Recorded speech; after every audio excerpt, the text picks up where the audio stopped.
Queen, how are you today? I know you are well. আমার ব্যবসা প্রতিষ্ঠানের ভিতরে ব্যবসা হয় না, চাকরি একটা করতে হইব। চাকরি দেও না কেন ওটা মিলাইয়া? আমার চাকরি ছাড়া আমার চাকরির দরকার, চাকরি না হইলে আমি চলতাম পারতাম না। আর দেখো, তোমার ডাচ বাংলা ব্যাংক অ্যাকাউন্টে 130 টাকা কাটিয়ে নিছে কি, অলরেডি গতকালকে কাটি লিছে।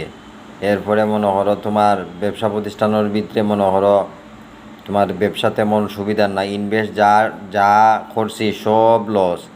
আরও 10 টাকা কাটিয়ে নিছে কি কালকে রাত্রে আরেকটায়। কিতা কইছি বুঝছো নি? মীরাবাজারি এক ফুয়ায় মোহন নাম। তো ওরকম অবস্থা খুব খারাপ। ব্রাদার্স ক্যান্সার, করোনা সব। এই ব্যবসার তো ওয়ার হতা, ব্যবসা ওয়ার না কুইন। কিতা কইছি বুঝছো নিস না? চাকরির দরকার, চাকরি একটা তোকে আবার করি দো, আমার ইমিডিয়েট একটা চাকরির দরকার, চাকরি করতে হইব। কিতা কইছি বুঝছো নি?